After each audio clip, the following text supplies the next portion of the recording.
The strange ship no one wanted. Jace was not rich. In fact, he barely had enough credits to buy food. But he had one dream: to fly his own ship across the stars. He walked through the junkyard of the outer colony, where old and broken ships were sold for parts. The sun above was hot and red, and the sand burned his boots. Strange machines lay broken around him, forgotten by time. "You looking for something cheap?" an old man asked. Jace nodded. "Something that still flies." The old man laughed. "Then maybe you want that one," he said, pointing to the far corner. There it was, a dark gray ship covered in dust. "Why is it so cheap?" Jace asked. The man looked nervous. "No one wants it. Says it's cursed. Sometimes. People say it talks." Jace frowned. "A ship can't talk." The man shrugged. "Still, no one ever buys it. Been here 10 years. Jace walked closer to the ship. It was older than most, with strange curves and a smooth body. Not human-made. Definitely alien. The entrance hatch was stuck, but Jace managed to force it open with a crowbar. Dust flew into his face. The inside was dark. He stepped in. Silence. The walls were covered in vines. No, not vines. Wires, like the ship was alive. He turned on his flashlight and looked around. Strange symbols glowed faintly along the walls. "Weird," he whispered. He checked the power core. Damaged, but fixable. The ship had potential. "I'll take it," Jace said. The old man raised an eyebrow. "No refunds. Don't need one." They shook hands. The ship was his. Jace spent the next 2 days cleaning and fixing it. He brought small tools, wires, and food inside. He even slept in one of the dusty rooms. But at night, strange things happened. He heard whispers, soft voices, not English, not any language he knew. When he checked, no one was there. Sometimes, lights turned on by themselves. Once, the ship door closed on its own. Still, Jace didn't leave. He needed a ship. On the 3rd night, he found something strange. While fixing the back room, he noticed a wall that didn't match. It was smoother, newer. He knocked on it. It echoed, hollow. He searched around the edges and found a hidden latch. It clicked. The wall slid open slowly. Inside was a small room with one thing in it, a cryo chamber. Inside the glass, a woman slept. Her skin was pale blue, her hair long and white like snow.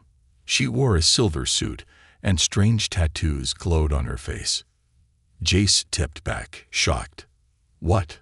Who are you?" Suddenly, the cryo chamber beeped. Lights turned on. She opened her eyes.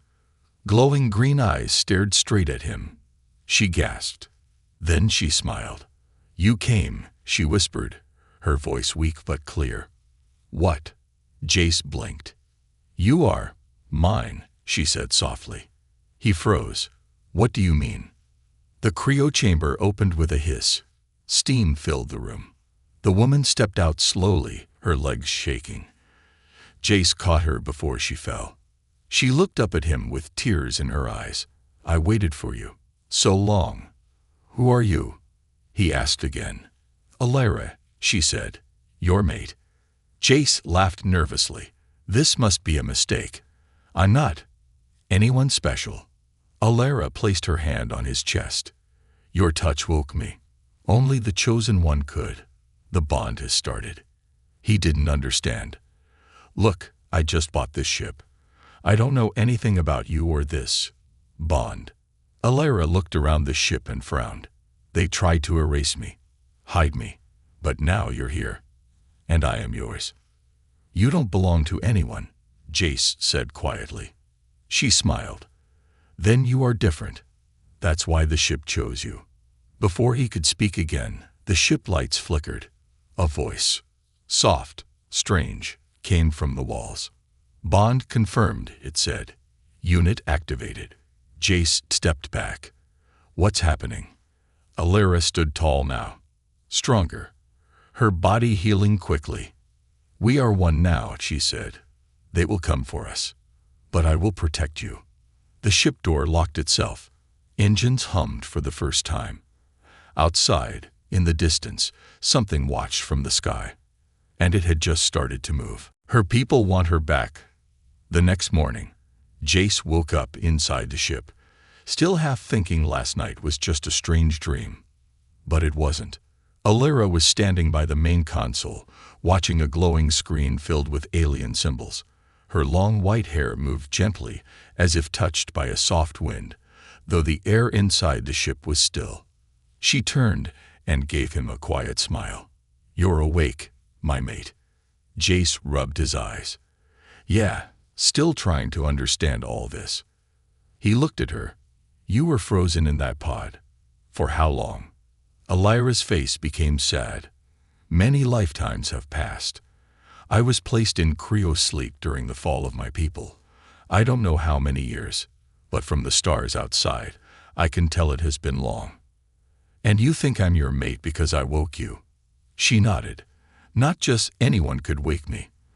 The lock was designed to open only to the one chosen by the ship, by our ancient bond system." Jace sighed. "That sounds like fate." "I don't believe in fate." Alara stepped closer. "You may not believe, but the bond is real. You feel it, don't you? The pull, the way our thoughts are starting to brush against each other." Jace paused. Last night, he did feel something strange. Like her fear, her hope, and her warmth reached into his mind for a brief second. "It doesn't matter what I feel," he said. "I'm just a guy who wanted a cheap ship." Alara smiled. "And the ship wanted you." Suddenly, an alarm echoed through the halls, 3 sharp tones, followed by a flash of red light across the ceiling. "What's that?" Jace asked. Alara turned sharply. Her face changed from soft to serious. "They found us." "Who?" "My people. Or what's left of them. The Zenthari High Order. They want me back. Not because they care, but because of what I carry in my blood." "Your blood?" Alara nodded. "I am a genetic key to ancient technology.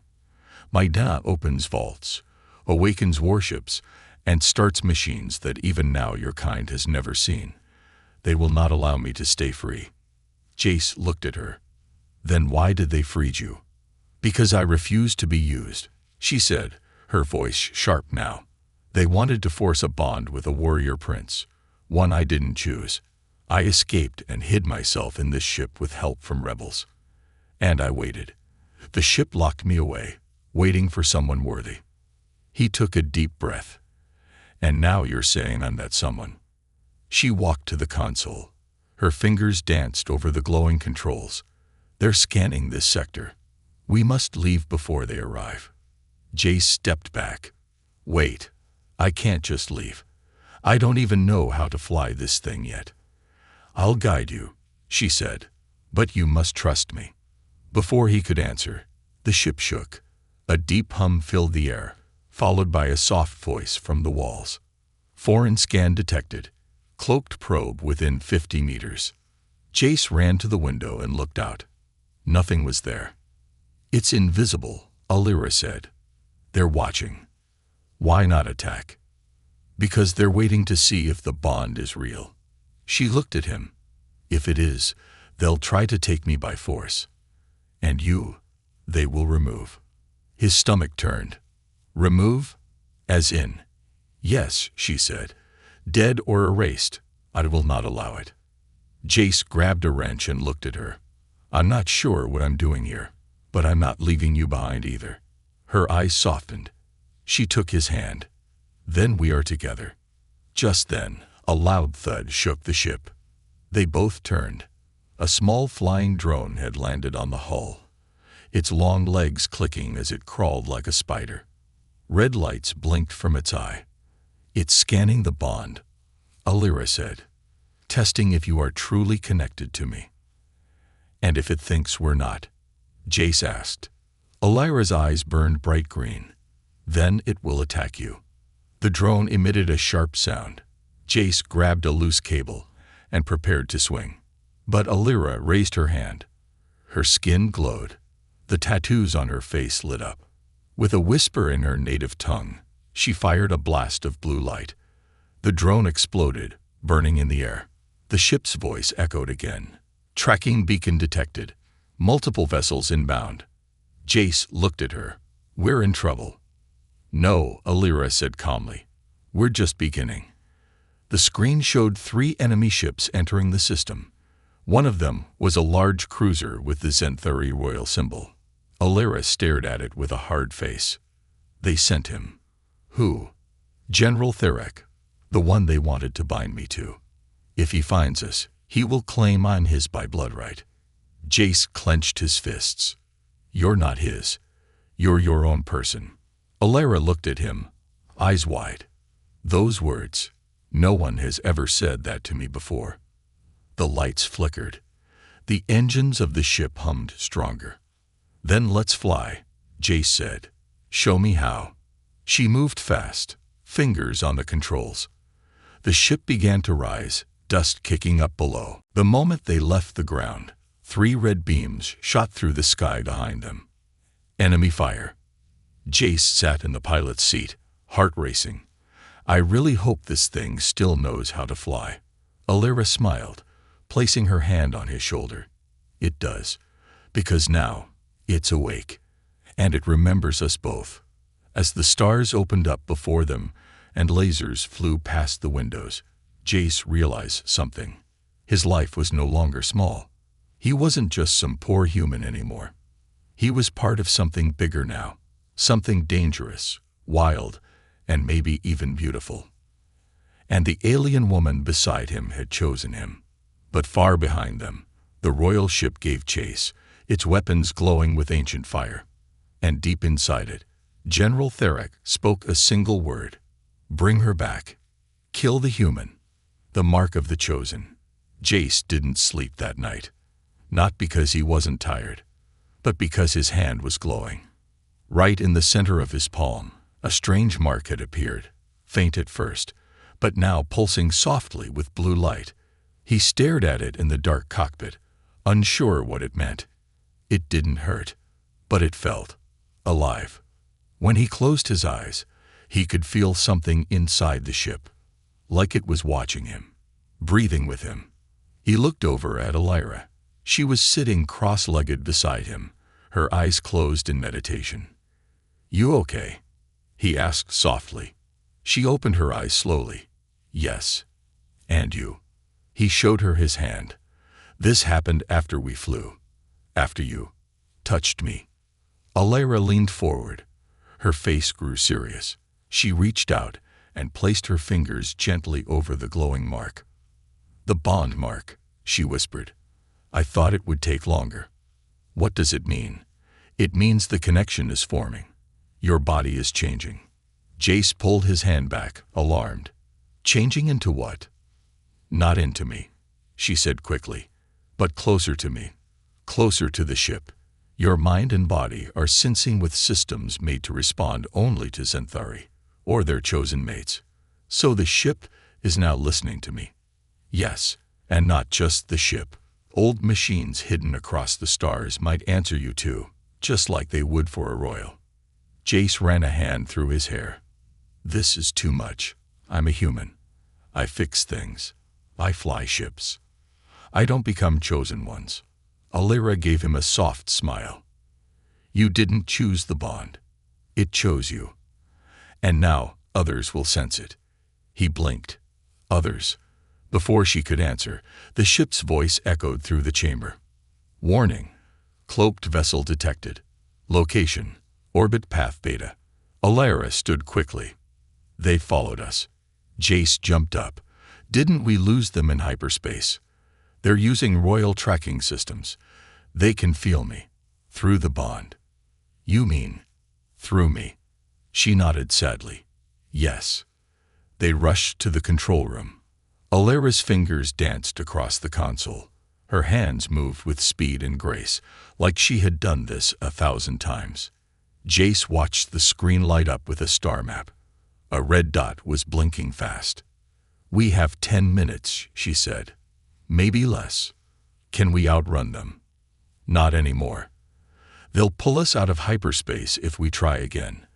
They have a lock on your energy. Jace looked at his hand. The mark was pulsing faster now. Then we fight. Alyra turned. There is another option. But it's dangerous. Of course it is, Jace muttered. What is it? We go to the dead moon. He raised an eyebrow. Sounds fun. It's a forbidden place, an old battlefield. No one enters, no one dares, but it hides something powerful, something only you can unlock now. Because of the mark. She nodded. Yes, and because the ship knows you. The ship's engines changed tone. It was already setting a course. We're really doing this, Jace whispered. Alyra turned to him, her expression softer now. You've already done more than anyone expected. You've faced death, chosen freedom, and accepted me when others would have run. He smiled faintly, still thinking this whole mate thing is crazy. And yet, she said gently, placing her hand on his heart, your soul speaks to mine like we've always known each other. The ship entered atmosphere. The dead moon was gray and cracked, with no clouds, no plants, no light. Just silence. As they landed, dust rose around the old engines. The moment the door opened, the air outside pressed against them, thin and cold. They stepped out together. The ground below was broken. Metal plates, shattered machines, fallen towers. Alyra led the way through the ruins. This was once the last stand of the Zenthuri rebels, she explained. My people tried to stop the Crown from using me to unlock weapons of control. They hid the Master Core here. The Master Core? Jace asked. Yes, a machine that connects all ancient tech. If you touch it, you can hide us. Maybe even break the bond link to the royal fleet. And what if I can't? Then we run again. Until there's nowhere left to run. They reached the center of the ruins, a wide platform with a dark sphere floating above it. Jace stepped closer. The mark on his hand began to glow bright blue. The sphere responded, spinning faster, pulsing light, whispering in a voice older than time. Identity accepted. Bonded pair detected. Alyra gasped. It's working. The sphere opened like a flower, revealing a panel. Jace reached out and placed his palm on it. Light rushed through his body. He saw visions, memories that weren't his. Soldiers, battles, a girl in chains, Alyra, crying, and then his own face, standing beside her in the future. He pulled back, breath shaking. Are you all right? Alyra asked, holding him. I saw you, he whispered. I saw us. I think I saw what's coming. Before she could answer, an explosion rocked the platform. A ship landed behind them, black and red, the royal fleet. Soldiers poured out, armored and armed. Leading them was General Theric, tall, cruel, and full of rage. His voice echoed across the ruins. Give me the girl, and the boy lives. Alyra stepped forward. He is not just a boy. He is mine. Theric sneered. Then he dies with you. Jace stepped beside her. No, we live together, or we fight together. Alyra grinned. Now you speak like a mate. The ground lit up around them, powered by the Master Core. The ancient tech had chosen. And it had chosen them. The bounty hunt begins. The ruins of the dead moon shook as royal soldiers surrounded them. Jace could feel the heat from their weapons, pointed straight at him and Alyra.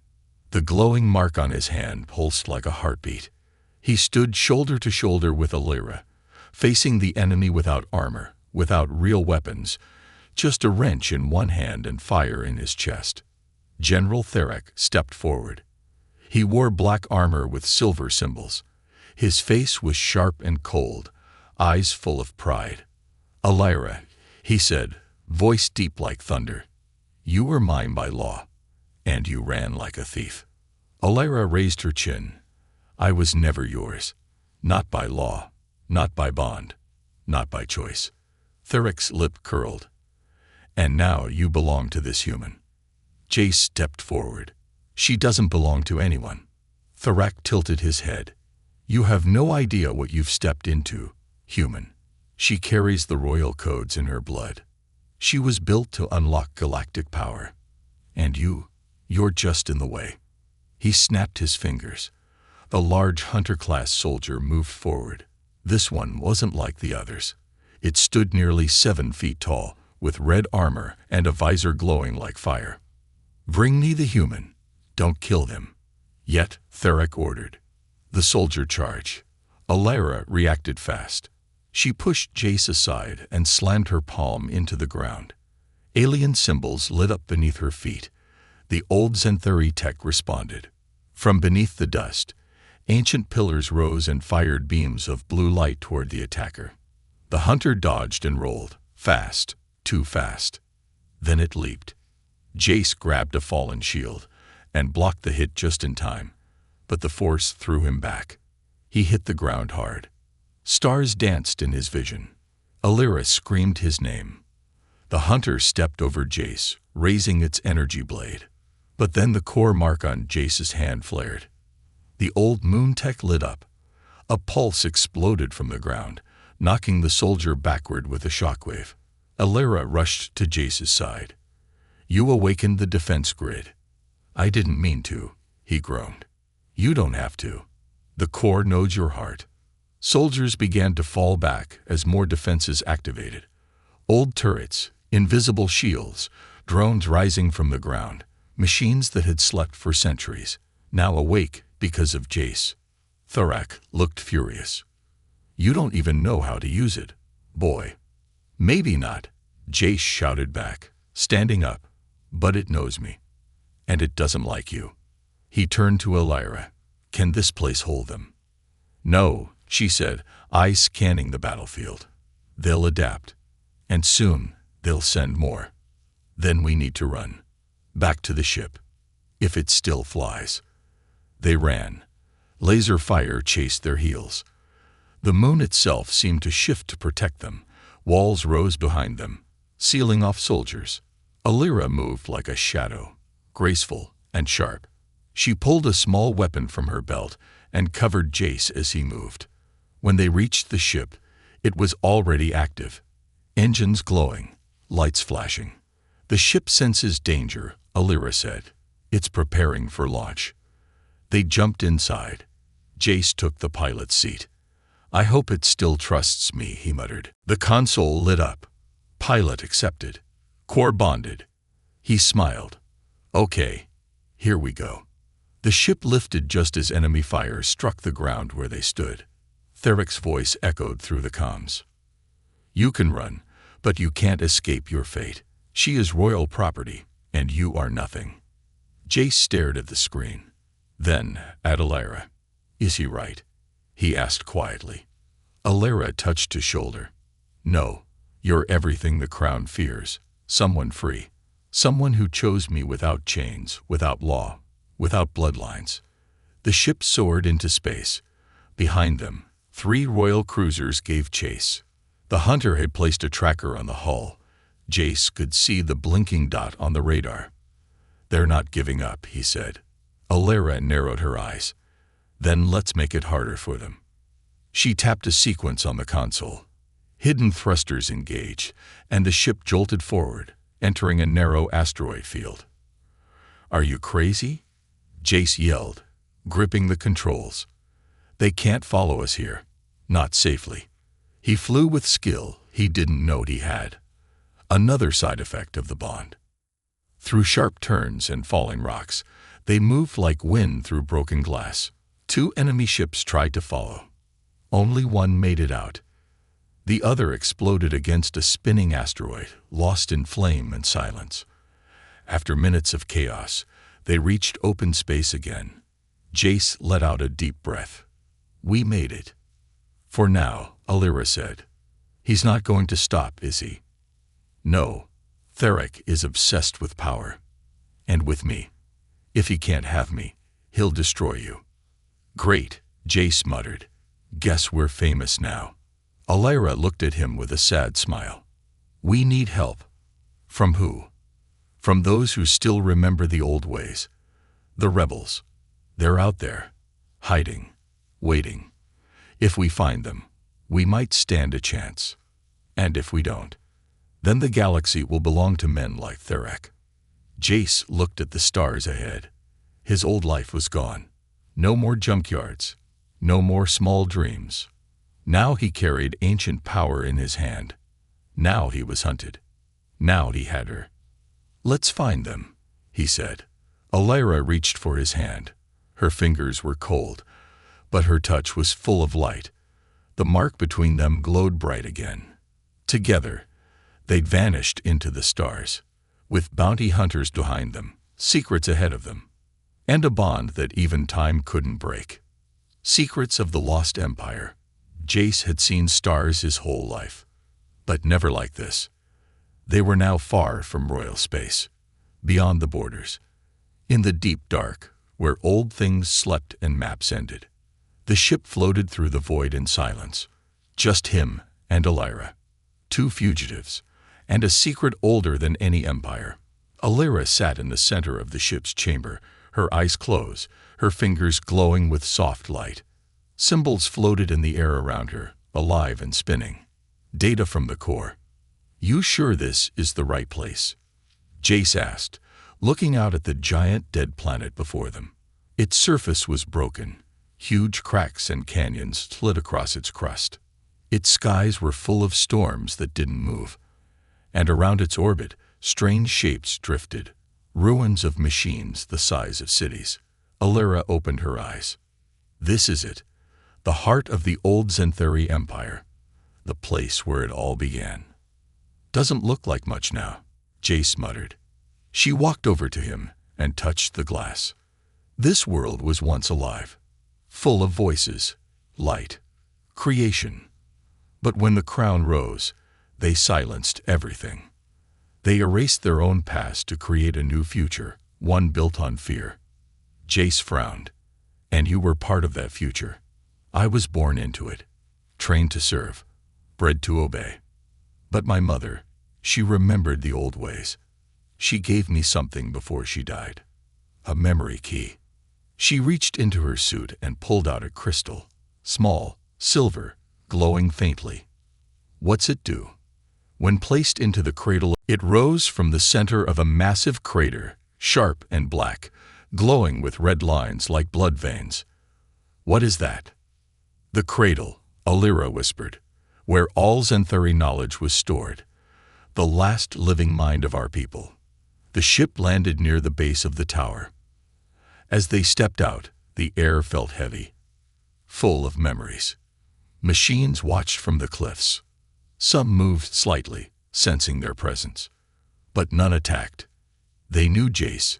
They recognized the mark. Alyra led him down a path of floating stones. The sky above them thundered, but no rain fell. At the tower's gate, a large circular door waited. Symbols lit up as Jace walked near. A voice spoke, not from a speaker, but from inside their heads. "Bond confirmed. Bearer of core. Welcome." The door opened slowly, revealing a great chamber beyond. Inside, thousands of crystal shards floated in the air like stars in a frozen sky. Each one held a memory. Each one waited for a touch. "What is this place?" Jace whispered. "This is who we were," Alyra said, "before the crown, before the chains." She walked to the center and placed her crystal into a small slot on the pedestal. Light exploded. The room came alive. Memories unfolded around them like dreams.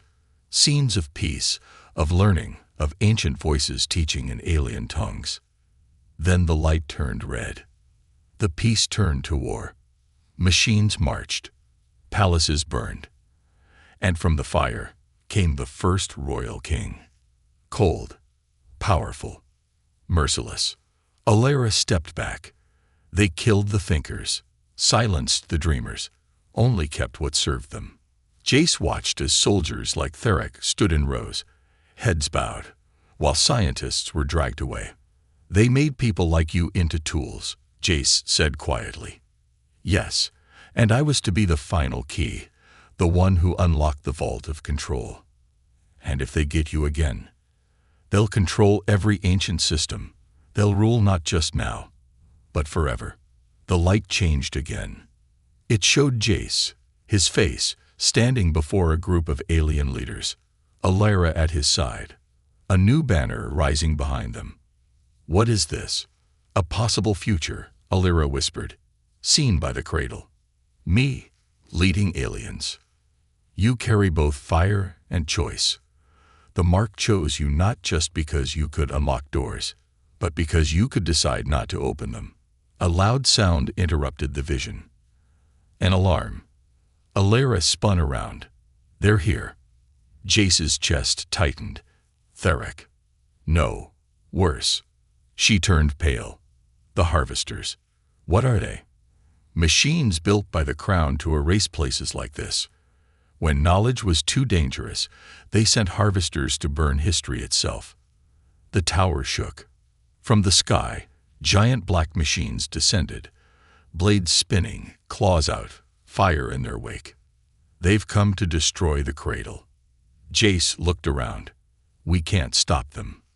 "No," Alyra said, "but we can take it with us." She pulled the crystal from the pedestal. The tower trembled. All the memory shards began flying toward her, merging into the crystal. "Get back to the ship," she shouted. They ran, dodging falling metal and sparks. Outside, their ship opened its ramp automatically. A harvester landed behind them, roaring like a demon.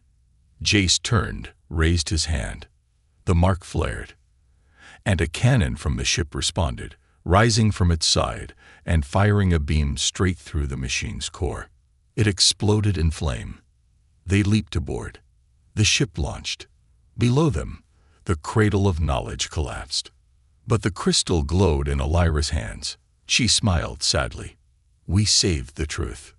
Jace sat beside her, breath heavy. "They'll never stop coming," he said. "Then we keep running," she whispered. "But now, we run with purpose." They looked out at the stars again. This time, not just as survivors, but as the last two voices of a forgotten world. And maybe, just maybe, its future. Fight for the bond.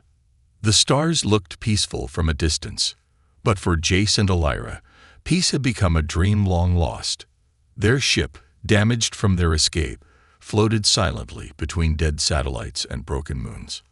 Alyra sat near the core chamber, cradling the memory crystal in her hands. Jace worked on the controls, trying to fix a failing stabilizer. "This ship won't last much longer," he said, voice tired. "We need to find a place to land." Alyra didn't answer. She was still, her face unreadable. "Alyra," he asked, standing beside her. She looked up slowly. "I feel them." "Who?" "Theric. And someone else. Someone darker. They're pulling on the bond, trying to separate us." Before Jace could ask what that meant, the ship shuddered. An energy beam wrapped around it like a net. "Tractor lock," Jace shouted, racing to the cockpit.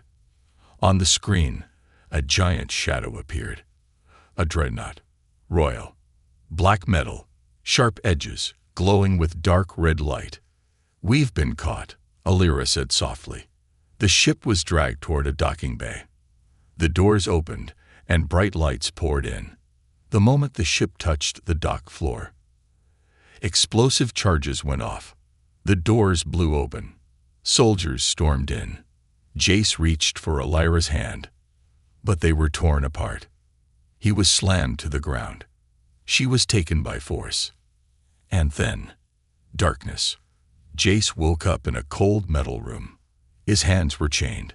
His chest ached. But the mark on his hand still glowed faintly. A voice came from the speaker above. "You've cost us much, human. And now we will see what you're really made of." The door opened. General Theric walked in. No armor this time, just a long coat and a cruel smile. "You must be very proud," Theric said. "Running away with our most valuable asset, hiding her, touching her." Jace stayed silent. Thorek stepped closer. You think you love her? Jace narrowed his eyes. I don't think anything. I know she's not yours. Thorek laughed. You think that bond means something real. It's just old programming. A mating trigger designed to manipulate you. Jace pulled against the chains. They didn't budge. She's not a machine, he said through his teeth. No, Thorek admitted. She's worse. She's hope. And hope must be destroyed before it spreads. He turned and walked toward the door. Bring her, he ordered. The guards returned with Elira. Her hands were bound in glowing cuffs. Her eyes looked dull. Jace's heart sank. Elira, he whispered. She looked at him, but said nothing. Thorek placed a device on the table. This, he said, is the bond breaker. We use it to destroy artificial links. Once used, she will forget you, and the mark will fade. You will go back to being no one. He smiled cruelly. But not before you watch. Jace shook with rage. Don't do this. It's not up to me. She's property of the crown. He activated the machine. It whirred, pulsed. A beam of light hit Elira's forehead. She screamed. Jace roared. The chains glowed. The mark on his hand exploded with light. The metal around him bent. And then he broke free. The guards raised their weapons, but Jace raised his hand. Energy burst out like a wave. The guards were thrown against the walls. Thorek staggered back in shock. Elira collapsed. Jace ran to her, held her face in his hands. Elira, stay with me. Stay with me. Her eyes flickered. Then, slowly, her hand reached for his. You broke the seal, she whispered. The ship's voice came through the speaker, though they weren't even on it. Bond restored. Level. Ascended. Jace stood. Power hummed through his veins. You tried to break something older than your crown, he said to Thorek. But it chose me. And now, so do I. He lifted Elira gently in his arms. Then he walked out. Alarms blared. Soldiers ran. But the dreadnought itself began to fail. Systems rejecting royal control. The ship responded to the core bond. To Jace, he found an escape pod, placed Elira inside, and as the countdown began, he looked out one last time. Thorek stood at the edge of the hallway, staring, not in anger, but in fear. The pod launched. Into space, back toward the only thing that had never lied. The stars. They drifted for hours. Elira lay weak, but alive. Jace sat beside her, holding her hand. You came back for me, she whispered. Every time, he said, no matter what. The pod beeped. A signal. A rebel ship. Old Zenthuri tech. A voice came through. We see your bond. You're safe now. Welcome home. Elira smiled through tears. Home, she repeated softly. Jace nodded. And for the first time since this all began, he finally believed it. Bound beyond time. They didn't know how long they had been floating. But the moment the rebel ship found them, everything changed. The pod doors opened slowly, revealing a dimly lit bay filled with figures in worn armor and robes. Their symbols were faded, old. But one thing was clear. They were Zenthuri. True Zenthuri. Not the crowned soldiers. Not hunters. These were survivors. Identify yourselves, a woman asked, stepping forward. Her voice was calm but sharp. Her eyes locked on Elira. Elira, still weak, stood tall and said, I am Elira, daughter of Liz and bearer of the memory crystal. This is Jace, the human marked by the core. The crew exchanged stunned looks. One by one, they dropped to one knee. We have waited for you. The woman said softly, You are the spark. They were taken to the rebel city hidden inside an old asteroid. It was built from broken parts, ships, towers, collapsed palaces. But it was alive. People moved with purpose. Children laughed in corridors. Engineers worked under starlight pouring through glass ceilings. Jace walked beside Alira through the city. Everywhere they went, people stared at him. Some bowed. Others touched their chests in respect. He felt strange. Just days ago, he was nobody. Now, they called him chosen. "You okay?" Alira asked, watching him closely. He nodded slowly. "I don't feel like a hero." "You're not," she said with a faint smile. "You're something more dangerous, someone with a choice." In the heart of the rebel stronghold, they were led to a chamber deep underground. There, surrounded by floating orbs and pulsing tech, was a throne. Not for power, but for memory. The crystal was placed in a cradle, and suddenly, visions poured out again. This time, not just for Jace and Alira, for everyone. Images of the old world, of how the Zenthari used to live, not as conquerors, but creators, builders, dreamers. Then, the fall. The rise of Theric's ancestors, the betrayal of peace, the erasing of love, and in the end, the memory of Alira's mother, smiling as she placed her infant daughter into a stasis pod. One day, the memory spoke, "You will find someone who does not want to own you. He will choose you, not because he must, but because he loves you. When that day comes, our people will rise again." Alira wept silently. Jace stood still, watching everything. The rebels watched too, in awe, in silence. "This," the rebel leader whispered, "is the truth we were denied." Later that night, Jace stood alone on a balcony, looking at the stars. His hand still glowed softly. The mark hadn't faded. He didn't know what he had become. Not fully. But he knew one thing. He had something worth fighting for. Alira joined him. She leaned against his shoulder. "You feel it too, don't you?" He nodded, like the stars are holding their breath. "They are. Because tomorrow, we take our first step." "What do you mean?" "The memory crystal has sent a signal," she said, "to every hidden Zenthari system in the galaxy. Some are weapons. Some are seeds. Some are dreams waiting to be born again. They will awaken, and the crown will try to crush them. Then we fight," Jace said simply. "Yes," she said, "but not just with ships. With ideas, with truth, and with us." She turned to face him. Her eyes glowed brighter than ever. "The bond was just the beginning. Jace, we were bound by old systems, yes, but what we choose now is more powerful than any design." She took his hand. "I love you," she said, "not because the mark told me to, but because you stayed when you didn't have to. Because you saw me, not as a key, not as a weapon, but as someone worth protecting." He looked at her, his voice soft. "I love you too. Even if the stars hadn't chosen us, I still would have." They kissed, not with fire, but with peace. For the first time, the galaxy felt still. The next day, the rebel fleet launched. Ships of every kind, rusted, rebuilt, half-broken, rose into the sky. At the front of the flagship stood Jace and Alira.